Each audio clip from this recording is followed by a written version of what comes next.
దివ్యవాణి TV ప్రేక్షకులందరికీ శుభోదయం.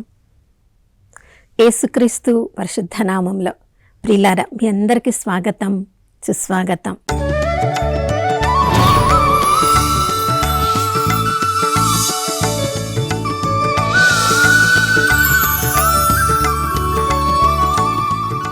నిన్నటి దినమంతా ఎన్ని శ్రమలు వచ్చినా, శోధనలు వచ్చినా ఆ దేవాతి దేవుడు మనల్ని తన కృపలో భద్రపరుచుకున్నారు ప్రియులారా. కాబట్టే ఈ ఉదయకాలంలో మనం అందరం సజీవుల లెక్కలో ఉన్నాం. అందుకుగాను సజీవులైన వారందరితో కలిసి దేవాతి దేవుణ్ణి పూర్ణ హృదయంతో, పూర్ణ ఆత్మతో, పూర్ణ శక్తితో ఆరాధించుదాం, ప్రేమించుదాం. ఈ నూతన ఉదయంలో కూడా ప్రియులారా, మన శక్తి, మన బలము, మనము ఈ లోకంలో ప్రభువుకి సాక్ష్యంగా జీవించడానికి సరిపోదు అని దేవాతి దేవుడికి సత్యము తెలుసు. కాబట్టి ఈ నూతన ఉదయంలో తన ప్రేమను, కరుణను మనందరి మీద కుమ్మరించి ఉన్నారు. ఆ విశ్వాసంలో ఈరోజంతా జీవించుదాం. ప్రియులారా, ఈ లోకంలో మనం జీవిస్తూ ఉన్నప్పుడు రకరకాల ఆకర్షణలకు మనం గురి అవుతూ ఉంటాం. చూడండి, మనం ఇంట్లో నుంచి బయటకు వెళ్తున్నప్పుడు మన తల్లిదండ్రులు, మన ఇంట్లో ఉన్న పెద్దవాళ్ళు రకరకాల సలహాలను ఇస్తుంటారు. ఎక్కడికి వెళ్ళాలి, ఎక్కడికి వెళ్ళకూడదు, ఏమి చేయాలి, ఏం చేయకూడదు, ఎవరితో స్నేహం చేయాలి, ఎవరితో స్నేహం చేయకూడదు, అన్ని రకాల సలహాలను వాళ్ళు ఇస్తున్నప్పుడు చూడండి, కానీ మనం ఏమనుకుంటాము, ఎందుకు ఇన్ని హద్దులను, ఎన్ని బార్డర్స్ మనకు పెడుతున్నారు, ఎందుకు వాళ్ళని మనం కంట్రోల్ చేయాలని చూస్తున్నారు అని మనం అనుకుంటాం. కానీ దేవుడు వారికి ఇచ్చిన అనుభవాన్ని బట్టి వాళ్ళు ఎదుర్కొన్న శ్రమలు మనం ఎదుర్కోకూడదని ప్రియులారా వాళ్ళు మనకి దిశానిర్దేశం చేస్తూ ఉంటారు.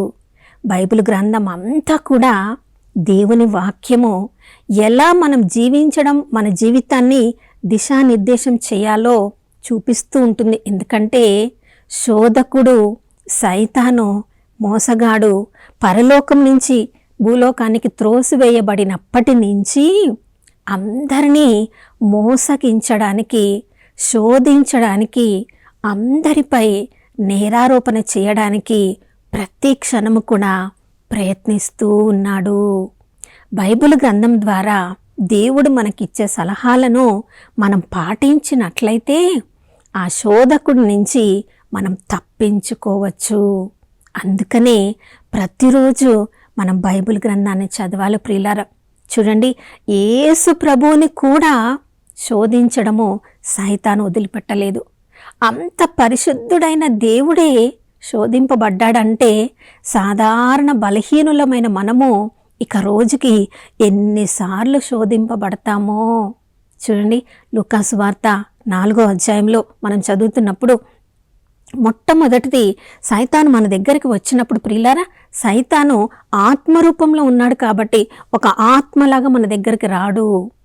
ఏదో ఒక మనిషిని ఉపయోగించుకొని, వాళ్ళు మన కుటుంబ సభ్యులే కావచ్చు, బంధుమిత్రులే కావచ్చు, మనకి తెలియని వాళ్ళే కావచ్చు, మనుషుల ద్వారానే మన దగ్గరికి వచ్చి మన యొక్క ఆ సైతానికి మన ఆశలు, కోరికలు అన్నీ కూడా వాడికి తెలుసు. మన మాటల్ని గమనిస్తూ ఉంటాడు, మన యొక్క ప్రణాళికల్ని గమనిస్తూ ఉంటాడు. చూడండి, మనం ఫేస్బుక్, యూట్యూబ్లో ఏదన్నా చూస్తున్నప్పుడు ఒక రకమైన వీడియోలను చూస్తున్నప్పుడు ఆ రకమైన కొత్త కొత్త వీడియోలన్నీ కూడా వస్తూ ఉంటాయి. ఎందుకంటే ఆ ఫోన్ ద్వారా మన జీవితాన్ని వాళ్ళు గమనిస్తూ ఉంటారు. మనమేమో ఫోన్కి బంధింపబడ్డాము, ఫోన్ ఏమో వాళ్ళ చేతుల్లో బంధింపబడింది. అంటే మన జీవితము ఫోన్ ద్వారా సైతాని చేతిలో బంధింపబడి ఉంది. కాబట్టి ప్రియులారా, ఒక వస్తువే మనల్ని అంతగా నియంత్రించగలిగితే ఇక లోకంలో ఎన్నెన్ని రకాల ఆకర్షణల నుంచి మనల్ని మనం తప్పించుకోవాలో చూడండి ప్రియులారా. లూకాసు వార్త 4వ అధ్యాయం 1వ వచనం నుంచి మనం చదువుతున్నప్పుడు సైతాను యేసు ప్రభు దగ్గరికి ఆ ఎడారిలో ఉన్నప్పుడు, అసలు ఎప్పుడెప్పుడు మనం శోధించబడతాము ప్రియులారా, మనం చాలా బలహీనంగా ఉన్నప్పుడు జాగ్రత్తగా ఉండాలి. మనము ఒంటరిగా ఉన్నప్పుడు జాగ్రత్తగా ఉండాలి. మనము విచారంలో ఉన్నప్పుడు జాగ్రత్తగా ఉండాలి. మనం ఏదైనా కోల్పోయినప్పుడు జాగ్రత్తగా ఉండాలి. ఎవరైనా మనల్ని నిందించినప్పుడు జాగ్రత్తగా ఉండాలి.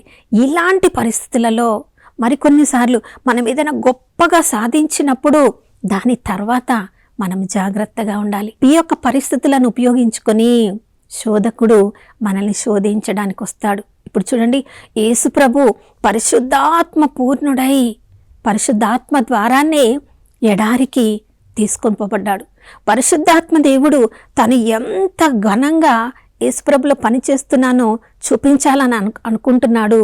శోధకుడు కూడా ఎంత పరిశుద్ధాత్మ ఉన్నా నేను శోధిస్తే ఎవరైనా పడిపోవాల్సిందే అన్న తన బలాన్ని చూపించడానికి యేసుప్రభు దగ్గరకు వచ్చాడు. చూడండి, మొట్టమొదటిది ఈ రాళ్లను రొట్టెగా మార్చుకొని తినమని చెప్పడం. ప్రియులారా, సైతాను మనల్ని రాళ్లను రొట్టెగా మార్చుకొని తినమని మనకి చెప్పకపోవచ్చు, కానీ మనకేం చేస్తుందంటే ఏ ఏ కార్యాలు మనం చెయ్యగలమో కానీ చెయ్యకూడదు అని మనకు తెలుసో సైతాను ఆ పరిస్థితిలోనికి వచ్చి నిజంగా నువ్వు చెయ్యలేవేమో, అందుకని నువ్వు చెయ్యడం లేదు అని మనకు చెప్తుంది. చూడండి, ఏమమ్మ దగ్గరికి వెళ్ళి ఏ చెట్టు పండును మీరు తినరావద్దని మీకు దేవుడు చెప్పాడు. నిజంగా మీ దేవుడు మంచివాడైతే ఆ చెట్టు పండును మీరు తింటే మీరు కూడా దేవుళ్ళలాగా అవుతారని దేవుడికి తెలిసి వాళ్ళ వలే మీరు కావద్దని ఆ మధ్యలో ఉన్న చెట్టు పండు మీరు తినకూడదని ఆ దేవుడు మీకు చెప్పాడు. దేవుడు మంచివాడు అనుకుంటున్నావా? కాదు అని చెప్పినప్పుడు చూడండి, వాళ్ళు తినకూడదు అని చెప్పబడినప్పటికీ సైతానుచే ఆమె శోధింపబడి తినకూడని పండును ఆమె తిన్నది. నా ప్రియ సహోదర సహోదరి, కానీ యేసు ప్రభు చూడండి, రాళ్లను రొట్టెగా మార్చవచ్చు, కానీ ఆ శక్తి ఉన్నప్పటికీ అది దేవుని చిత్తము కాదు. దేవుని చిత్తంలో ఏ పనులని నేను చెయ్యాలో అది నేను చేయడంలో మాత్రమే నేను దేవుణ్ణి మహిమపరుస్తున్నాను. ఈ లోకంలో ఎన్నో రకాల పనులను మనం చెయ్యగలము ప్రియులారా, కానీ అది చేయడము దేవుని చిత్తంలో లేనప్పుడు దాన్ని నియంత్రించుకోవడం ద్వారా దేవుని వాక్యానికి మనం విధేయించిన వాళ్ళం అవుతాం. ప్రియులారా, దాన్ని బట్టి సత్యము మనకి ఎంతవరకు తెలుసు, దేవుడు మన నుంచి ఏమి కోరుకుంటున్నాడు, ఏమి దేవుని చిత్తంలో మనం ఉండాలని ఆశపడుతున్నాము, ఎంతవరకు సత్యాన్ని గురించిన జ్ఞానము మనకుందో ఈ మొదటి శోధన ద్వారా మన గురించి సైతానికి తెలుసు. ఈ మొదటి శోధన మనం జయించగలిగితే మొత్తానికి మన దగ్గర నుంచి వెళ్ళిపోయినట్టు కాదు, ఇంకొక అవకాశం చూసుకొని మళ్ళీ మన దగ్గరకు వస్తాడు. చూడండి, యేసుప్రభుని రెండవ శోధనలో పర్వత శిఖరమునికి తీసుకొని వచ్చి రాజ్యములనన్నిటిని కూడా చూపించి ఇదంతా నీకు ఇస్తాను, నన్ను ఆరాధించు. ప్రియులారా, ఆ రాజ్యములన్నీ సృజించిందే వాక్యమైన యేసుప్రభు. ఆ సత్యము యేసుప్రభుకు తెలుసు. అందరికీ ఆ రాజ్యములను ఇచ్చిందే యేసుప్రభు. కానీ సత్యము తెలియని ఆ శోధకుడు ఏమంటాడు, నన్ను ఆరాధిస్తే ఇవన్నీ నీకు ఇస్తాను. చూడండి ప్రియులారా, చాలా సులభంగా దొరికే వాటికి మనం చాలా త్వరగా ఆకర్షితులవుతాం. ఆ రాజ్యములన్నిటికీ ఆ దేవుడే దేవాది దేవుడైనప్పుడు యేసుప్రభుకు సత్యము తెలుసు. అందుకనే చూడండి ఏమంటున్నాడు, దేవాతి దేవుణ్ణి మాత్రమే ఆరాధించాలి. లోకంలో ఎన్నో మనకి చాలా సునాయాసంగా సులభంగా అందుబాటులో ఉన్న వస్తువులు కానీ మనుషులు కానీ ఉండవచ్చు ప్రియులారా, కానీ వాటన్నిటిని మనం పొందడం కంటే ఆ దేవుణ్ణి ఆరాధించడంలో ఈ లోకంలో అశాశ్వతమైన లోకంలో మనం కొన్ని కోల్పోవచ్చు, కానీ శాశ్వతమైన మహిమ మనకి దొరుకుతుంది ప్రియులారా. కాబట్టి ఆ దేవుణ్ణి ఆరాధించే ఆ పరిస్థితి వచ్చినప్పుడు ఇక ఏది కూడా ఎవరు కూడా మన ముందు ఉండకూడదు. యేసుప్రభు ఆ శోధనను జయించి మనందరికీ మార్గచూపరిగా ఉన్నారు. కాబట్టి ఉదయం లేవగానే మన కన్నులతో పంచేంద్రియాలతో మనం మాట్లాడుకోవాలి, ప్రభా నా పంచేంద్రియాలను అభిషేకించండి ప్రభా, నీకు తప్ప మొదటి స్థానము నేను ఎవ్వరికి దేనికి ఇవ్వకూడదు ప్రభా అని ప్రార్థన ద్వారా మన పంచేంద్రియాలను అభిషేకించుకోవాలి. ప్రియులారా, మనం కొంచెం వాక్యం తెలిసిన వాళ్ళమైతే, వాక్యం ద్వారా సత్యంలో నడిపించబడుతున్న వాళ్ళమైతే మన గురించి సైతానికి తెలుసు కాబట్టి వాక్యంతోటే మనతోటి మాట్లాడతాడు. చూడండి, యేసుప్రభుతో మాట్లాడుతున్నారు, నువ్వు ఈ యొక్క దేవాలయం పైనుంచి క్రిందికి దూకినప్పుడు దేవదూతలు వచ్చి నిన్ను పట్టుకుంటారు. నీ కాళ్ళు రాతికి తగిలి నవ్వకుండా వాళ్ళు తమ చేతులతో ఎత్తి పట్టుకుంటారు అని చెప్తున్నాడు. నా ప్రియ సహోదరుడా, సహోదరి, చూడండి, దేవుడు తన దూతల్ని ఎల్లప్పుడూ తన దూతల ఆధీనంలో మనల్ని ఉంచారు. ఏదైనా మనకి అనుకోకుండా ప్రమాదవశాత్తు మనం పడితే తప్పకుండా దేవదూతలు మనల్ని పట్టుకుంటారు. కానీ దేవుడు నన్ను తప్పకుండా పట్టుకుంటారని మనం విశ్వాసం ఉన్నప్పుడు అకస్మాత్తుగా మనం ఎందుకు పడతాం? కానీ దేవుని పరీక్షించడానికి సైతాను చెప్పినప్పుడు ఏదైనా ప్రమాదకరమైనది, హానికరమైనది తాగడం, చూడండి, ఇప్పుడు నేను తాగితే నాకు ఏమి కాదు, దేవుడు నన్ను కాపాడతాడు, అటువంటి విషయాలలో మనం జాగ్రత్తగా ఉండాలి. దేవుణ్ణి మనము పరీక్షింపరాదు. ఏది మన జీవితానికి మంచిది, ఏది దేవుని దృష్టిలో మన జీవితంలో మనం స్వీకరించవచ్చు అని మనకి తెలిసిన సత్యం ప్రకారమే మనం జీవించడానికి ప్రయత్నించాలి. నా ప్రియ సహోదర, సహోదరి, ఈ ఉదయకాలంలో మన జీవితాన్ని మనం దేవుడికి ప్రీతికరంగా జీవించాలనుకుంటే శోధింపబడడానికి ప్రతి క్షణము కూడా మనం సిద్ధంగా ఉండాలి. శోధనను ఎదుర్కోవడానికి సిద్ధంగా ఉండాలి. మనం దేవుడికి ఎంత దగ్గరగా జీవిస్తూ ఉంటే శోధించేవాడు అంత ఎక్కువగా మనల్ని శోధిస్తూ ఉంటాడు. కానీ మనలో జీవిస్తున్న పరిశుద్ధాత్మ ద్వారా ప్రతి శోధనను జయించే శక్తి ఆ దేవుడు మనకు అనుగ్రహిస్తున్నాడు. ఎందుకంటే ఈ లోకంలో జీవిస్తున్న ఆత్మ కంటే మనలో జీవిస్తున్న పరిశుద్ధాత్మ దేవుడు గొప్పవాడు. ప్రియులారా, ఈ విశ్వాసంతో ఈరోజు మనం ఎటువంటి శోధనలు అనుభవించబోతున్నామో, ఎదుర్కోబోతున్నామో, సత్యంలో మనం నిలబడినప్పుడు ఆ సత్యమే మనల్ని స్వతంత్రులను చేయును. దేవుని కుమారుడు ద్వారా మనం అందరం కూడా స్వతంత్రులుగా ఈ లోకంలో జీవించడానికి ఈరోజు పిలువబడ్డాం.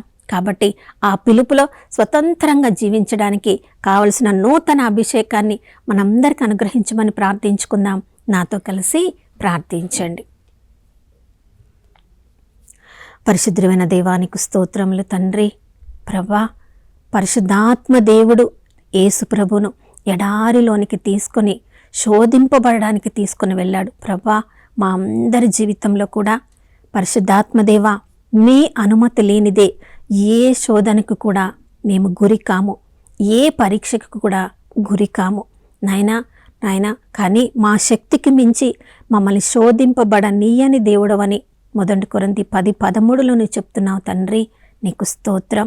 లోకంలో ఎంతోమంది ప్రభా, మా శక్తికి మించి అయ్యా ఈ శ్రమలు, వేదనలు, శోధనలు మేము అనుభవిస్తున్నాము అని అనుకుంటున్నాము. కానీ ప్రభా, మా శక్తి ఏంటో, ఎంతవరకు మేము తట్టుకోగలమో మీకు బాగా తెలుసు తండ్రి. ఎప్పుడైతే ఇక మా శక్తికి మించింది అన్నప్పుడు ప్రభా, దాని నుంచి బయటపడే మార్గమును కూడా మీరు మాకు చూపిస్తున్న దేవుడవయ్యా, నీకు స్తోత్రం. అయ్యా, నాతో కలిసి ప్రార్థిస్తున్న నా సహోదరి సహోదరులో ఎంతమంది అయ్యా ఈ శోధన నేను తట్టుకోలేకపోతున్నాను, నా శక్తికి మించి అని బాధపడుతున్నారో, అది అనారోగ్యమే కావచ్చు, అవి అప్పు బాధలే కావచ్చు, అది కుటుంబంలో శ్రమలే కావచ్చు. ప్రభా, ఏ రకమైన శోధన అన్న కూడా తండ్రి అన్నిటి నుంచి విడుదలను కలిగించిన దేవుడవు. సిలువలో నీవు చిందిన పరిశుద్ధ రక్తాన్ని అయ్యా మా అందరి మీద కుమ్మరించండి.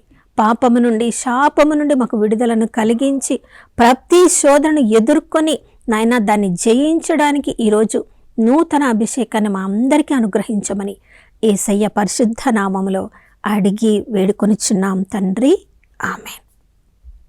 అవును ప్రియులారా, హెబ్రీయులకు రాసిన లేఖ 4:15 ఎన్ని రకాలుగా శోధింపబడినప్పటికీ పాపము చేయని మన ప్రధాన యాజకుడు తండ్రి కుడి ప్రక్కన కూర్చొని ఉన్నారు. ఆ ప్రభువు నామంలో తండ్రి సన్నిధిలోనికి మనం ప్రార్థనలో ప్రవేశించినప్పుడు మనం పొందిన అభిషేకము ఈరోజు మనం విజయవంతంగా జీవించడానికి మనకి తోడ్పడుతుంది. కాబట్టి ఆనందంగా ఈరోజంతా జీవించుదాం. మరొక నూతన శుభోదయంలో మనం అందరం కలుసుకునే వరకు దివ్యవాణి టీవీని వీక్షిస్తూ ఉందాం. ఇమ్మానుయేలు, దేవుడు మనతో ఉన్నారు.